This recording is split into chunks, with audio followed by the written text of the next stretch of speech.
এর আগে ফেসবুকে অনেক অনেক ধরনের মন্তব্য করছিলেন, তার মধ্যে অন্যতম হচ্ছে মুজিববাদের কবর রচনা। এটি বেশ অনেকেই ফেসবুকে বলছিলেন, অনেকদিন ধরে এটি বলা হচ্ছিল, এই শব্দগুলো। একটু আপনার কাছে জানতে চাই যে আসলে কয়েকদিন ধরে বা আগে থেকে যে বলা হচ্ছিল, এই মুজিববাদের কবর রচনার মধ্যে দিয়ে আসলে কি ফ্যাসিবাদ বিলুপ্ত করা সম্ভব কিনা? দেখেন, খুব স্পষ্টভাবে যদি আমরা দেখি গোপালগঞ্জের যে ঘটনাটা, পুলিশের ভূমিকা আমরা সমালোচনা করতে পারি, এনসিপির ওখানে যাওয়া উচিত হয়েছে কি হয় নাই সেটা নিয়ে আমরা সমালোচনা করতে পারি। কিন্তু এখানে একটা বড় ডাইমেনশন, যে ধরেন একটা রাজনৈতিক দল ওখানে যাইতেছে, গিয়ে সে এখানে একটা পলিটিক্যাল প্রোগ্রাম পালন করতেছে। সে তো যায় কারো বাড়ি ঘরে আগুন দেয় নাই, কারো মারে নাই, কারো পার্টির অফিস পোড়ায় নাই। তো একটা রাজনৈতিক দল যদি জনসমাবেশ করে, সেখানে এসে একজন আক্রমণ করবে কেন? এটা সন্ত্রাস না? এটা এটা এটা কি কোনো গণতান্ত্রিক নর্মের মধ্যে পড়ে? তাহলে গোপালগঞ্জে এই ঘটনা কেন হলো? কিন্তু যখন আপনি এর আগে একবার 32 নম্বর ভাঙার পরে আবার এখানে মুজিববাদের কবর রচনার দেওয়ার কথা বলবেন, তখন তাদের সমর্থকদের কি ছিল? তার পলিটিক্যাল প্রোগ্রাম কি আওয়ামী লীগের ধরেন 32 নম্বর যখন ভাঙছে, ওখানে যখন গেছে, তখন তো আপনার একটা স্পেসিফিক টার্গেট ছিল যে আপনি একটা স্থাপনা, একটা সেন্টার, এটাকে টার্গেট করে গেছেন। কেউ যদি এটাকে ডিফেন্স করে, তাহলে আপনি একটা কোশ্চেন বলতে পারেন যে না, ওখানে ডিফেন্সের কোশ্চেন আছে। কিন্তু গোপালগঞ্জে যে পলিটিক্যাল প্রোগ্রাম ছিল, সেটা তো জনসভা ছিল। আপনি ধরেন ল্যাঙ্গুয়েজ, আপনি যাই বললেন, দেখেন পলিটিক্যাল পার্টি বিভিন্ন সময় বিভিন্ন ধরনের উস্কানি দেওয়া হচ্ছিল। না, উস্কানি দেওয়া হয়েছিল, আমি এগ্রি করি, উস্কানি ছিল। কিন্তু আমার যেটা পয়েন্ট, সেটা হলো যে ধরেন আমি একটা রাজনৈতিক প্রোগ্রাম করতেছি, সেখানে আমি উস্কানিমূলক কথা বললাম, এই জন্য আইসা আপনি পিটাবেন আমাকে, আমার মাথায় বাড়ি দিবেন, আমার এখানে আগুন দিবেন। এই রাজনীতি কোন রাজনীতি? এই রাজনীতি তো গত 16 বছর শেখ হাসিনা যে রাজনীতি করছে, তার রাজনীতি কি ছিল? কোন বিরোধী দলের এসে প্রোগ্রাম করতে দিচ্ছে? প্রতি নির্বাচনের আগে এদেরকে ধরে নিয়ে সবাই আপনার জেলে পড়ছে না? বিএনপির বিশাল বিশাল নেতৃত্বের, জামাতের বড় নেতাদের একসাথে নিয়ে জেলে পড়ছে না? তো শেখ হাসিনার যে মডেলটা ছিল, যে আমি বিরোধী রাজনৈতিক দলকে বা অন্য রাজনৈতিক দলকে তার গণতান্ত্রিক প্রক্রিয়া যেটা, এই অধিকারকে আমি এক্সপ্রেশন করার সুযোগ দিব না। আজকে গোপালগঞ্জে কিন্তু এক্স্যাক্টলি তাই হলো। দেখেন, আপনি বলতে পারেন যে অনেকগুলো এখানে রেটরিক আসছে, যেটা খুব অ্যাগ্রেসিভ ইত্যাদি ইত্যাদি, আমি সব মানলাম।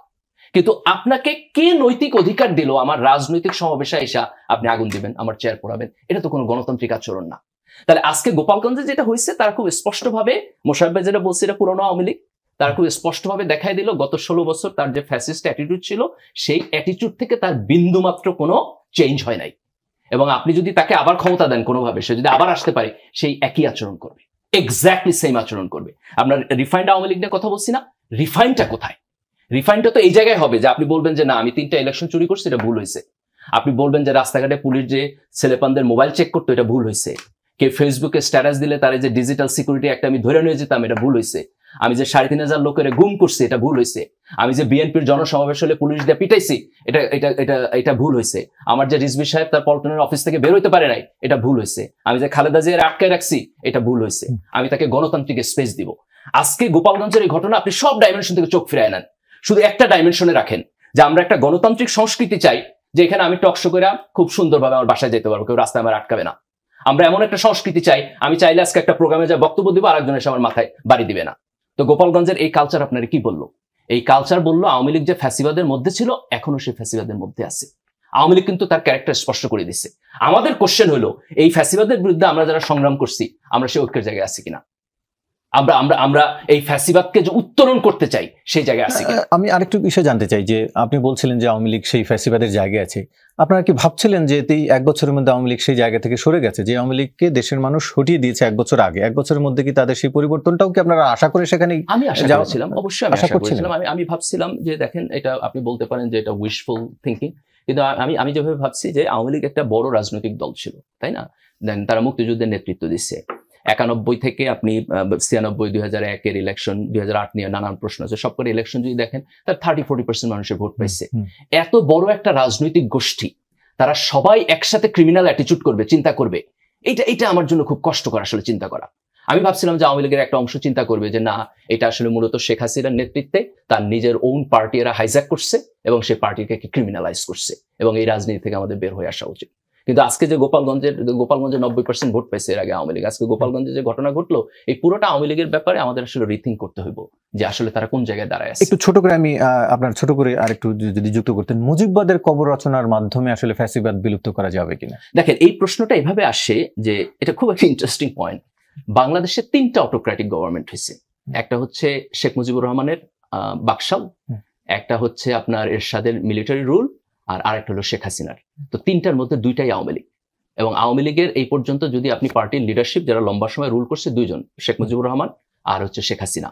2 জনের নেতৃত্বেই আওয়ামী লীগ হচ্ছে দেখেন গণতন্ত্র থেকে বাকশালে আসলো, আবার গণতন্ত্র থেকে ফ্যাসিবাদী গেল। এবং খুব ইন্টারেস্টিং একটা জিনিস এখানে, যে কোথা থেকে শুরু করেন, ধরেন যে এরকম অনেক অনেক জায়গা হয়েছে যে একজন মিলিটারি রুলার আসলো, সে একটা অটোক্রেটিক সিস্টেমের মধ্যেই আসছে, আইসে আবার অটোক্র্যাট হলো। কিন্তু ব্যক্তি যদি এই ফ্যাসিবাদের জন্য অটোক্রেটিকের জন্য দায়ী হয়, তাহলে এই সিস্টেম সংস্কারের দাবি আপনারা কেন একটা করছেন? রাজনৈতিক দল যদি দুইবার দুইজনের নেতৃত্বে যায়, তখন কোশ্চেনটা উঠে, এটা কি ব্যক্তি না এই রাজনৈতিক দলের ফিলসফিটাই অটোক্রেটিক, এটাই মুজিববাদ। সেই দুইটি দলই তো এখন নেই। ধরেন আওয়ামী লীগ এখন দেশ থেকে বিতাড়িত, আবার কবে ফিরবে তার কোনো ঠিক নেই। এরশাদের অবস্থাও, তার দলের অবস্থা অতটা ভালো নয়। তাহলে সংস্কার কেন প্রয়োজন? এই দুইটা দলই তো এখন দুর্বল অবস্থায় আছে। সংস্কার ছাড়া তাহলে কেন অটোক্রেটিক অবস্থা, ফ্যাসিবাদ? আমি বললাম যে এরশাদ স্বৈরাচার হয়েছে, সে নাই। আওয়ামী লীগ স্বৈরাচার হয়েছে, সে নাই। আছে কে? আছে হলো বিএনপি, আছে হচ্ছে জামাত ইসলাম, আছে এনসিপি। তাহলে আমাদের কেন সংস্কার দরকার? এটার মূল কারণ হলো, দেখেন মানুষের খাসলত খারাপ।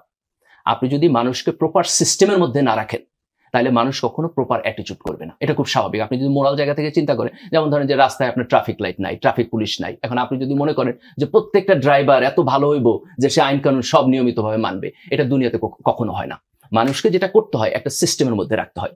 তো আমরা যখন একটা পলিটিক্যাল পার্টি বা নানান পলিটিক্যাল পার্টিকে আমরা মনে করি যে তারা তাদের গণতান্ত্রিক জায়গা থেকে সরবে না, এটাকে আমরা কি করি? একটা কনস্টিটিউশনাল ফ্রেমওয়ার্ক দিই। এই কনস্টিটিউশনাল ফ্রেমওয়ার্ক এবং আইনের মধ্যে রাখতে চাই। পলিটিক্যাল সায়েন্সে এটা হাসনাত ভাইরা বহুদিন যাবত এটা বলে আসতেছে যে রাষ্ট্রের যে তিনটা বিভাগ, তাই না, আপনার নির্বাহী বিভাগ, আপনার সংসদ এবং বিচার বিভাগ, এই তিনটা বিভাগ আমি সেপারেশন করে দিতেছি, যে একজনের হাতে তিনটা থাকবে না, এবং তিনটার একটা আরেকটাতে চেক অ্যান্ড ব্যালেন্স করবে। এই চেক অ্যান্ড ব্যালেন্স যদি আমরা ডেভেলপ করতে পারি, তাহলে রাজনৈতিক দলগুলো ফ্যাসিস্ট হওয়া থেকে নিজের সরায় রাখতে বাধ্য হবে। এখন ধরেন যে দুই রকম হইতে পারে, এক, আমার ফ্যাসিস্ট হওয়ার প্রবণতা আছে, আমি এইটাকে এক্সপ্লয়েট করব। আর একটা হলো যে আমার প্রবণতা নাই, কিন্তু আপনি যদি আমাকে কোনো চেক অ্যান্ড ব্যালেন্সে না থাকেন, অনেকদিন থাকতে থাকতে থাকতে থাকতে আমার মধ্যে একটা ফ্যাসিবাদী প্রবণতা আসবে।